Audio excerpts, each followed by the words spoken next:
Olá, ouvintes do podcast São Paulo Sonha, mais aqui uma edição gravada por Skype, nesses tempos aqui tão estranhos de confinamento. Eu vou falar hoje com duas arquitetas, a Nara Grossi e a Ceci Reichstuhl. A arquitetura está passando aí por um momento, aliás, todo mundo está passando por um momento bastante estranho e imprevisível, mas eu quero ouvir bastante como a arquitetura pode e deve aí influenciar, participar e talvez melhorar o mundo pós-pandemia. Antes de começar a falar com elas, eu recebi algumas reclamações nas últimas semanas que eu não estava entrevistando muitos arquitetos. E eu quero só lembrar uma coisa, a ideia do São Paulo Sonha é fazer a cidade falar mais do urbanismo, da arquitetura como um todo. Então, quando a gente ouve o Drauzio Varela, ou quando a gente ouve o Marcelo Taz, ou o Carlos Gereissati, como nas últimas semanas, a ideia é justamente que empresários, médicos, apresentadores de TV, políticos, vereadores, engenheiros, também falem de arquitetura e urbanismo. Então, arquitetos que estão nos ouvindo, eu acho que a gente tem que trazer mais gente para o debate, para a conversa, para não ser apenas uma conversa entre arquitetos. Eu tenho que lembrar que eu mesmo não sou arquiteto, sou jornalista. Então, com esse pequeno recadinho, eu dou aqui as boas-vindas para a Nara e para a Ceci. Como vocês estão? Tudo bem? Tudo bem, Raul. Oi. Obrigada, super obrigada pelo convite, a gente poder falar um pouco aqui, tentar, abrir essa discussão aí, dentre tantas, para falar um pouco de cidade, de São Paulo, de arquitetura. Claro, e eu queria começar, aliás, com uma pergunta, que vocês me contassem o que mudou no trabalho de vocês, desde que começou o confinamento, relação com clientes, projetos, mesmo cotidiano do escritório, como está sendo esse trabalho no dia a dia? Começamos pela Nara? Nara. Pode ser. Muda muito, né? Eu acho que no início é um impacto grande na percepção que a gente tem de como vai ser esse dia a dia. Eu acho que a maior falta é esse contato mesmo com o escritório, com o time de arquitetura, essas conversas pessoalmente, né, com a equipe que a gente está desenvolvendo, que está desenhando e trocando ideia e vendo coisas. E também sair de casa, né, gente? Vamos combinar que não é fácil também estar em casa todo dia, o tempo todo. Mas, ao mesmo tempo, eu acho que, eu acho que dá para fazer, a gente tem trabalhado muito, muitas reuniões e muitas decisões e descobrindo novas formas mesmo de projetar, de pensar, de trocar informação, de trocar ideia. Eu acho que é uma reinvenção mesmo, meio que total, né, de como aplicar a nossa forma, como a nossa forma de trabalhar, como aplicar, como trocar ideias de um outro jeito, totalmente no digital. Enfim, mas eu acho que está funcionando e faz a gente repensar coisas, entender que dá para fazer isso mais de casa, que dá para estar mais presente em casa e que você também otimiza seu tempo. Enfim, eu acho que são muitas questões aí agregadas a tudo isso. Ceci, e você? Bom, para mim mudou tudo, eu acho. Eu faço projeto e obra, então as obras pararam totalmente e trabalho aqui de casa o tanto que dá, do jeito que dá, né? Eu tenho filhos pequenos, mas eu acho que de fato muda a nossa noção de o quanto você precisa se dedicar à sua vida profissional, quanto você pode rever isso, quantas horas você precisa para trabalhar, para fazer o que você precisa fazer. Então, tem uma otimização, por um lado, né? O que eu senti dos clientes é que a parte de projeto que daria para caminhar, e dá para caminhar se a coisa já está avançada e começada, é que ninguém está com muita cabeça, né? Para sonhar novas coisas, né? Para sonhar a própria casa, para decidir. Está todo mundo com medo, receoso, em termos financeiros, em termos de tudo, né? Mas eu acho que, de fato, faz repensar o modelo, você ir para o escritório, ficar 9 horas, 8 horas por dia lá. Claro. Mas eu acho que isso que a Ceci falou é interessante mesmo, que eu acho que o maior susto nosso é isso, o cliente, a gente sente que o que está em andamento de projeto rola e segue, a gente consegue produzir, mas assim, novos negócios ou propostas que estavam em andamento, eu acho que as pessoas também, elas pararam para respirar, pensar nesses próximos passos mesmo na relação com a arquitetura, na contratação de novos projetos. Eu acho que essa talvez seja a nossa maior preocupação em como isso vai rodar e como isso vai acontecer, a relação das obras, acompanhamento de obra. Mas, assim, o que eu sinto que a gente já vinha de uma relação de muito contato virtual, eu acho, com os clientes, né, Cécio? Eu acho que também o WhatsApp e áudios e recados e muitas dúvidas, então isso acho que cresce, né? A gente acaba se falando mais por esses meios, mas sim, eu acho que as pessoas deram essa parada para pensar, segurar um pouco de dinheiro, ou pensar como vão ser esses investimentos, principalmente o cliente direto de casa, né? De pessoa física, assim, de residenciais ou projetos mais específicos. Mas enfim, acho que tem outros horizontes aí que podem se abrir, né? Tem um tema, num episódio recente, justamente com o Marcelo Taz, ele falou que um dos temas dessa pandemia é a nossa produção de lixo. Ele acha que as pessoas estão tendo um contato não só físico com o lixo, mas percebendo quanto lixo a gente produz dentro de casa. Eu queria perguntar para vocês aí, como arquitetas, e falando aí desse espaço físico da casa, vocês estão identificando aí muitas diferenças no comportamento, assim, o que pode mudar na casa a partir dessa pandemia? Com certeza. Acho que para mim, o maior choque disso tudo foi a percepção desse microcosmos que é a casa.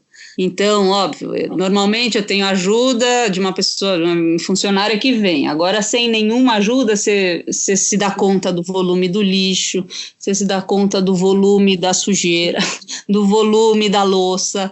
E tem uma apropriação que eu acho que é legal, né? Eles falam, pô, eu dou conta da minha vida, eu tenho que ser capaz de dar conta da minha vida. E aí fazendo esses ajustes, né, de diminuição de lixo, de diminuição de bagunça, diminuição de louça, que a gente foi perdendo a noção, eu acho, né, com o pode tudo do mundo aberto. Eu acho de aproveitamento de comida, né, de ter uma compra consciente também, eu sinto isso um pouco, de consumir tudo que está na geladeira e consumir bem, né, e como é que, porque você também tem esse limite de sair para comprar ou sair para comer fora, então acho que a gente consegue enxergar de um jeito mais real, mais verdadeiro mesmo, talvez, essa realidade nesse dia a dia, né. Entendi. E a casa em si, ela deve mudar?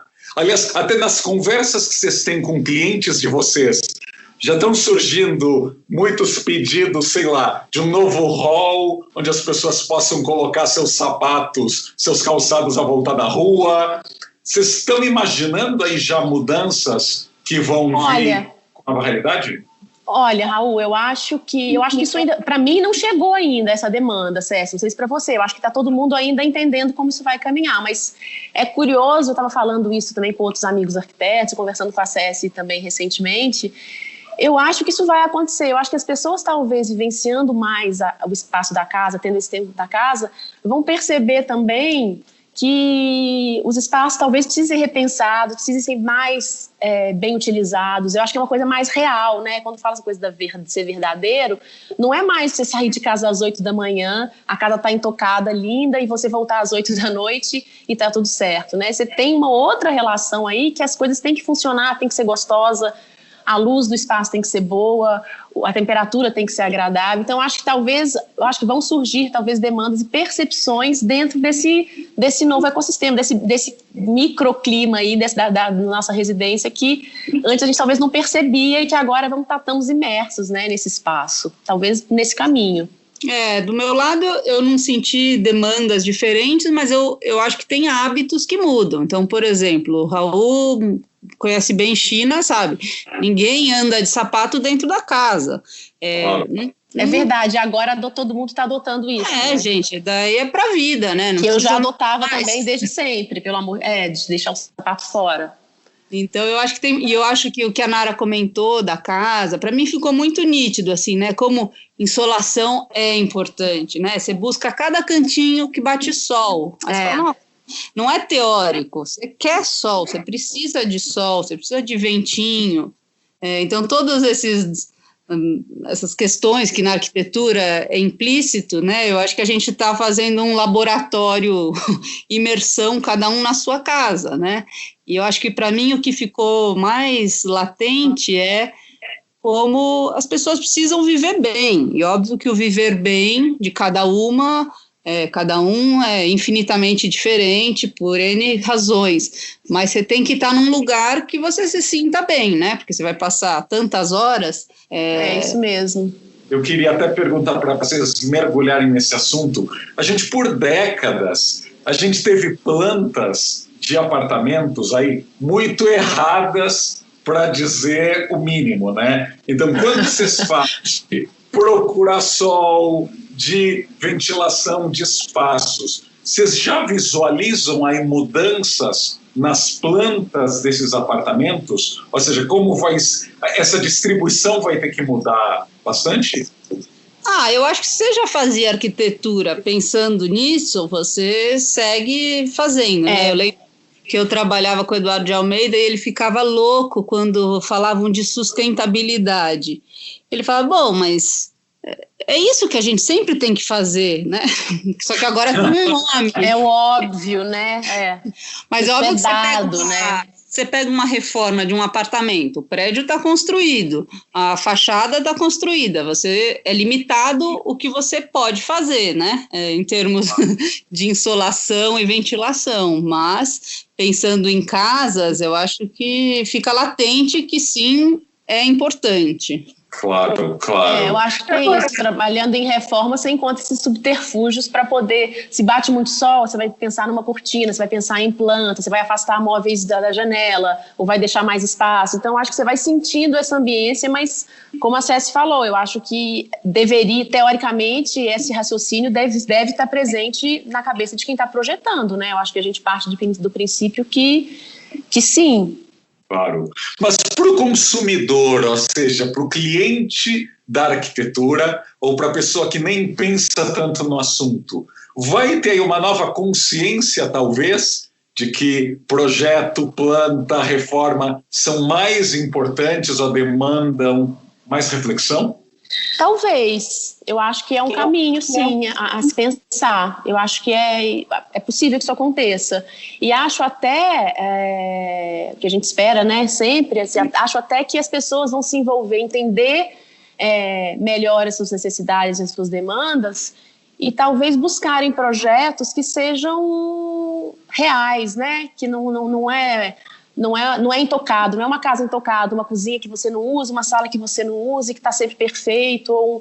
Então, talvez as pessoas realmente queiram se voltar e imergir mesmo nesse espaço que é muito legal, que é a vivência da casa. Então, talvez a gente tenha uma construção aí de novos pensamentos, ou a gente também consiga ter as nossas ideias bem acolhidas nessa medida de que a casa tem que ser mais do que simplesmente uma disposição bonita de peças ou um uso funcional. Então, como é que a gente junta tudo isso para criar um espaço que seja afetivo, que seja gostoso, que você goste de chegar, que você goste de estar? Então, talvez tenha mudado muito, isso pode caminhar para esse processo. Eu acho que isso é muito positivo.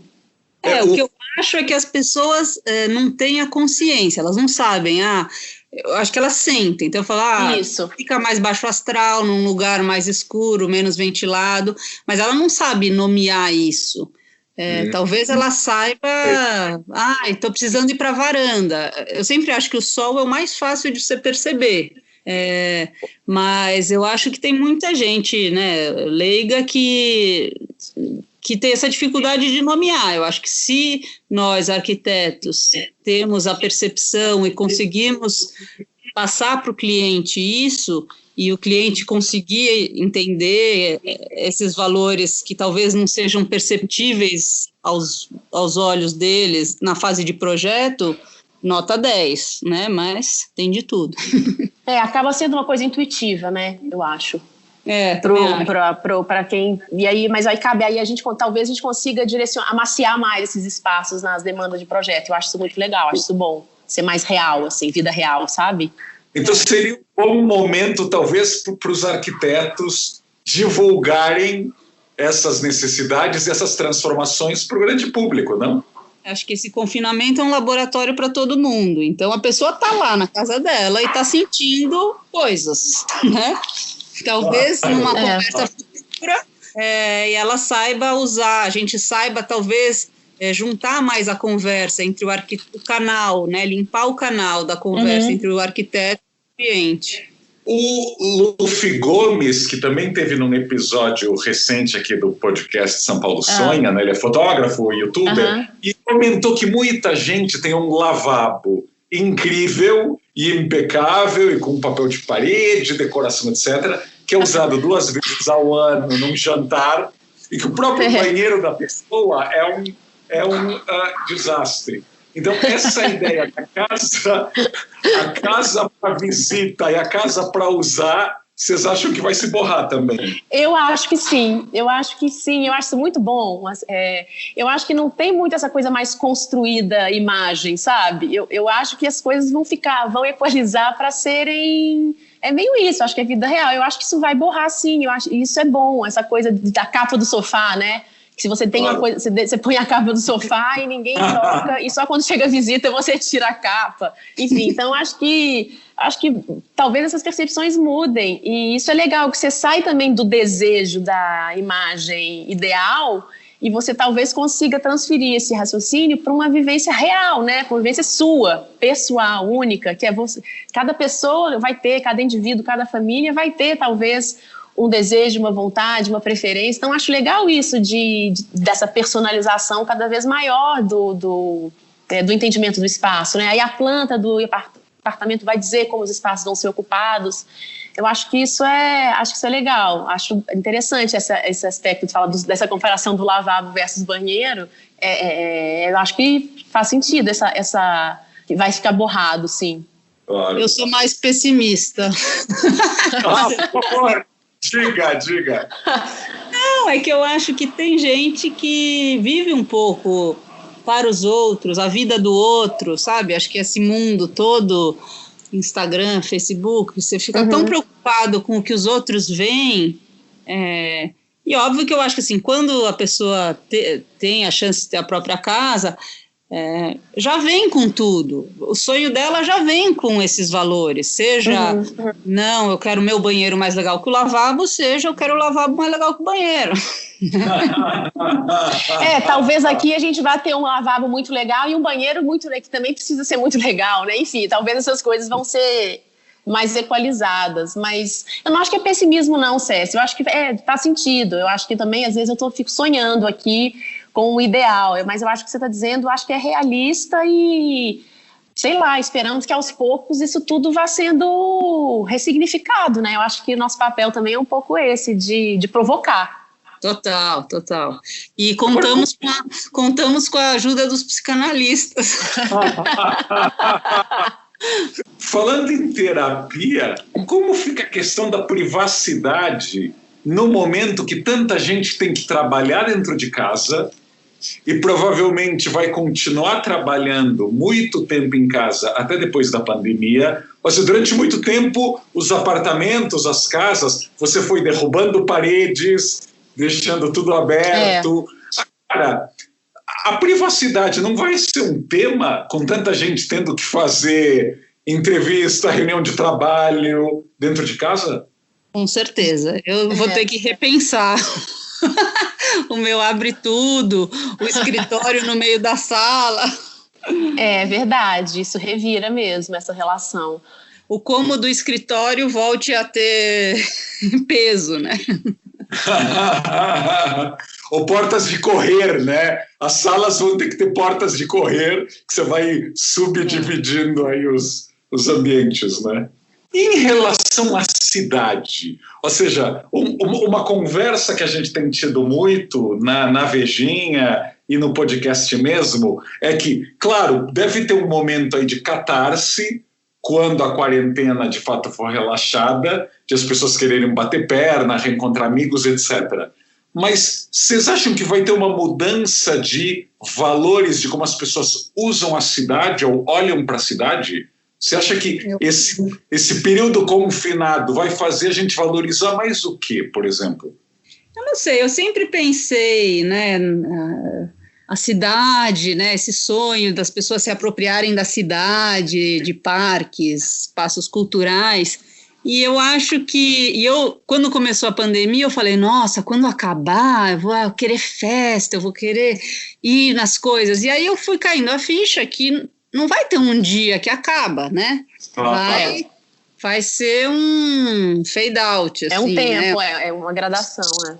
E eu acho que, por exemplo, grandes aglomerações não vai ser mais tão sucesso, assim, sei lá, não sei por quanto tempo, mas eu acho que, assim, a área pública, a área aberta vai ser valorizada ao espaço fechado.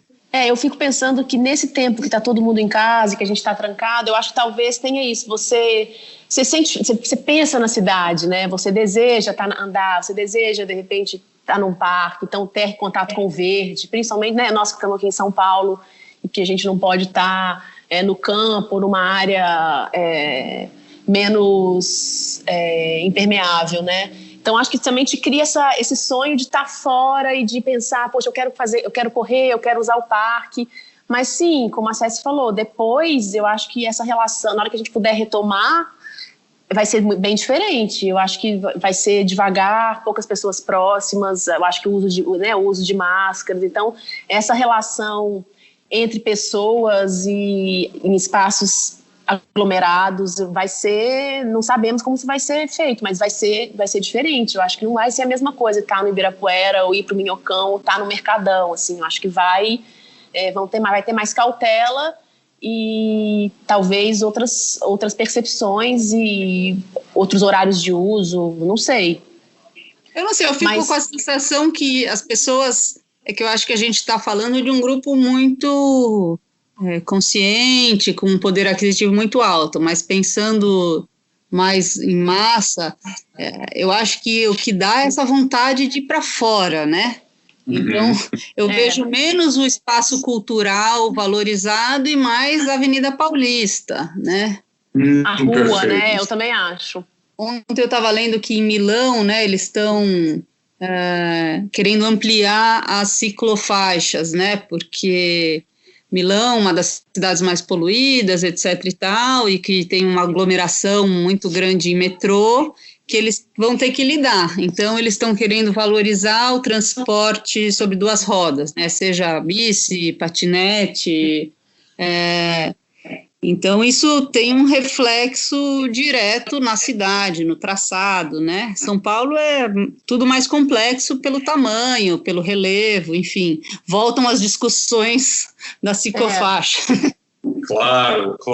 Olha, eu estava lendo uma reportagem sobre Wuhan, que é a cidade epicentro aí da pandemia, e em Wuhan, na China, o metrô ainda está bem vazio, os ônibus ainda estão bem vazios, e as pessoas estão tentando, então, mudar aí o seu trânsito no dia a dia. Eu até queria perguntar para a Cécia, porque a Cécia morou na China, trabalhou na China, o que você tem lido e visto sobre a China que pode ser aí um alerta para a gente?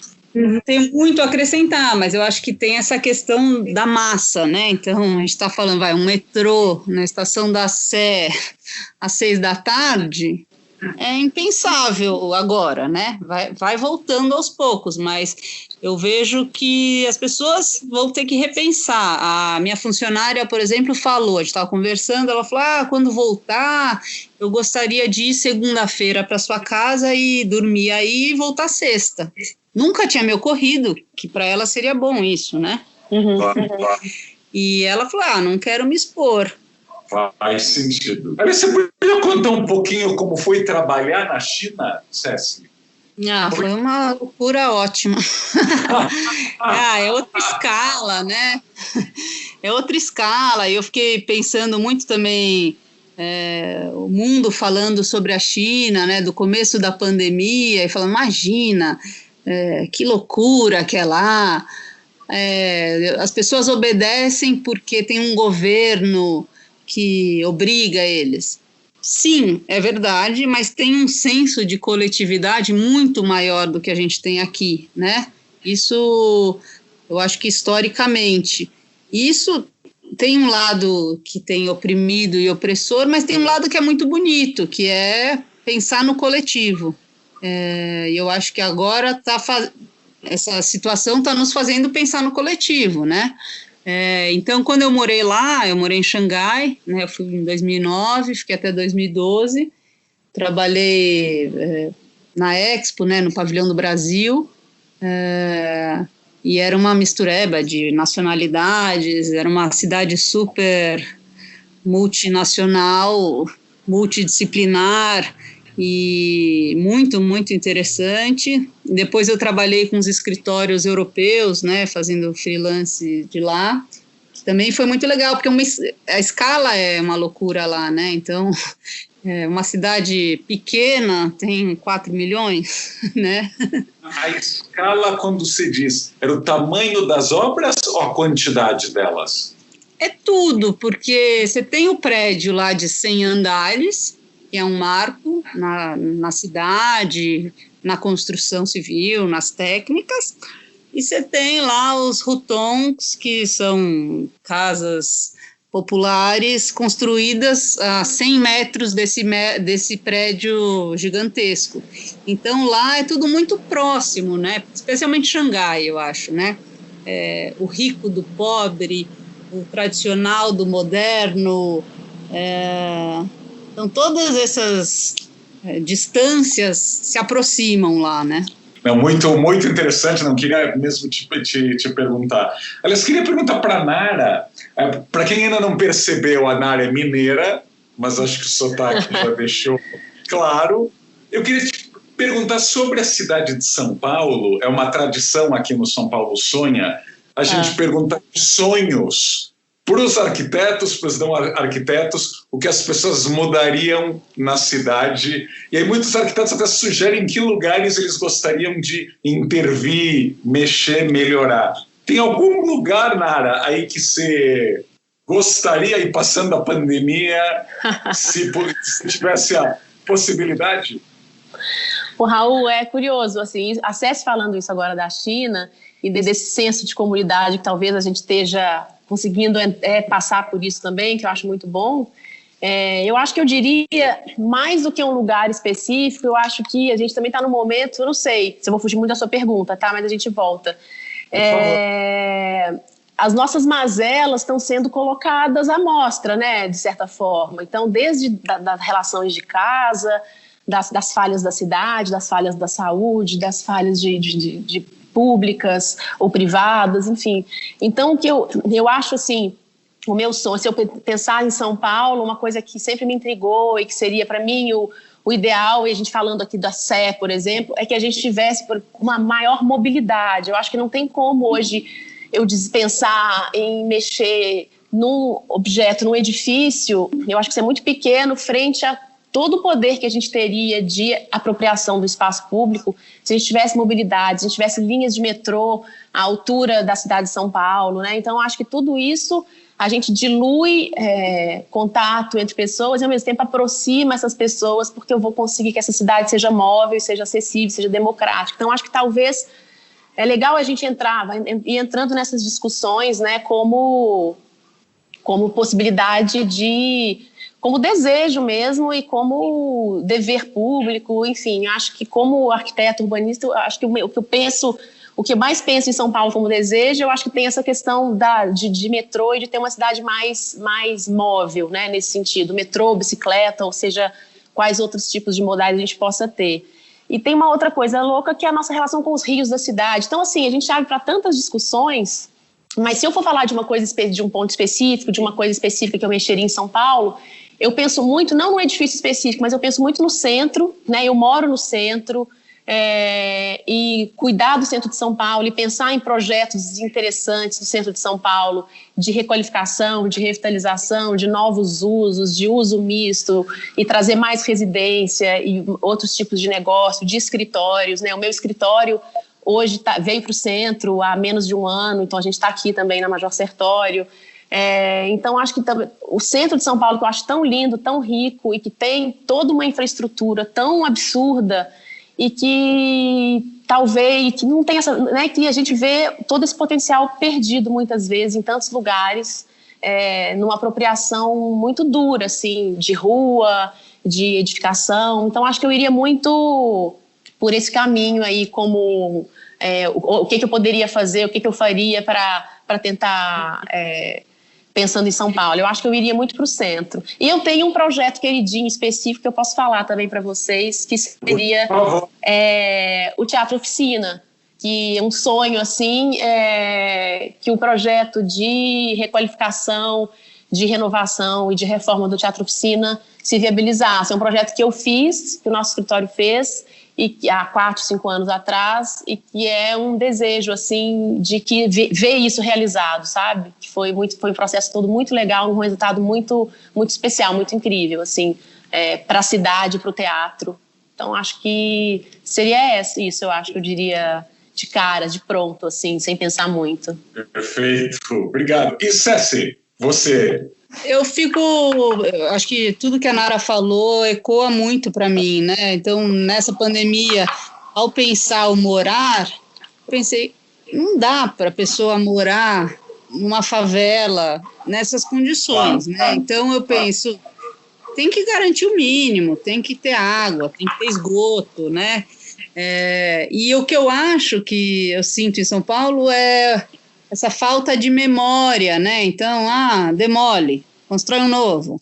Então, eu acho, por exemplo, o conjunto Pinacoteca, Estação da Luz, Parque da Luz, rodeado pelo Bom Retiro, aquilo eu acho um sucesso. Eu acho tudo que eu quero para uma cidade está ali, assim, tem arte, tem espaço, tem mobilidade, tem a transformação incrível que foi a Pinacoteca, né? Enfim, que vocês conhecem a história, ressignificar todo esse espaço. Então, eu acho que pegar edifícios antigos, ou mesmo esse projeto da Nara, do Teatro Oficina, né? Você tem todo o terreno do lado, com toda a briga eterna, mas se usasse aquilo de fato como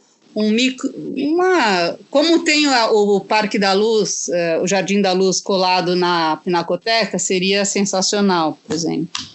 Esse respiro, né? Porque aí também entra a questão da responsabilidade do privado, né? Eu acho que a gente está abrindo essa discussão, talvez. Eu acho que esse momento de pandemia faz a gente pensar também na responsabilidade não só do público, mas de empresas, instituições, o privado, que retorno a sociedade pode ter, né? O que é a gentileza urbana, o que é pensar numa cidade que tenha parques inseridos em malhas urbanas já tão consolidadas. A gente pode falar, e o do Bexiga, né, que é do lado da Oficina, que seria um sonho ser incorporado, Parque Augusta, a questão do Parque do Minhocão, ou demole, não demole. Então, eu acho que essas questões de qualidade mesmo para todos os cidadãos, né, que possam usufruir desses espaços. Acho que isso é uma coisa muito latente, assim, eu acho que deve ficar cada vez mais, isso é bom. Mais do que só uma edificação em si, né, mas um conjunto de uso mesmo dos espaços. Que bom que vocês duas falaram bastante de habitação. A gente até fez uma capa da Veja São Paulo, a quarentena da vida real, que é justamente com pessoas com sintomas da Covid-19 morando em casas com outras 15 pessoas. Ou seja, onde o confinamento é impossível. Então, talvez essa pandemia esteja jogando na nossa cara que ignorar a habitação, não falar da habitação, é um drama que afeta todo mundo. Você pode morar num palácio fortificado, mas aquele teu co-munícipe, co-cidadão, pode também te afetar, porque ele está morando mal e você ignorou essa condição aí por décadas, né? E a habitação acabou... Ele está indo trabalhar na sua fábrica. Né? Claro. Não, ele vai entregar o delivery na porta da tua casa. Isso aí. Ele vai ser um caixa de supermercado, né? E ele vai ser o motorista de aplicativo que vai te levar para algum lugar. Então, habitação é um grande tema. Aliás, vocês acabaram falando, mesmo nos sonhos de vocês, né? O centro, onde poderia morar muito mais gente, mesmo a área da luz, né? Claro. A Ceci foi descrevendo a Pinacoteca, Sala São Paulo, Museu da Língua Portuguesa, a quantidade de vazios urbanos ali ao redor. Olha só, mesmo Bom Retiro, que tem um comércio incrível, mas em cima desse comércio não há tanto prédio residencial, e que no fim de semana ou à noite fica vazio. Né? Ali um lugar que tem infraestrutura, tem o metrô por perto, etc., e a gente tem tanto prédios históricos tombados vazios ou semi-abandonados ali ao redor da estação, mas até no Bom Retiro, né? Podia morar muito mais gente, né? E tem terrenos da rede ferroviária que também não são usados, né? Então, fico bem contente de que esse podcast, ou seja, além de a gente falar da vida dentro de casa, a gente aproveite, talvez, esse tempo aí de reflexão que a gente não está perdendo no trânsito do dia a dia, e pense como a cidade poderia ser melhor. Vai que a gente toma um pouquinho só de vergonha na cara nos próximos anos, depois desse grande susto, para melhorar São Paulo. E, então, eu queria agradecer muito aqui a Nara Grossi, a Ceci Reichstuhl, que estão também aí presentes na internet. Vocês podem visitar os sites delas. A gente vai colocar no Instagram e nas redes sociais da Virgínia o link também para elas, para vocês conhecerem e visualizarem o trabalho de ambas. E até o próximo podcast. Muito obrigado. Obrigada, Raul. Até mais.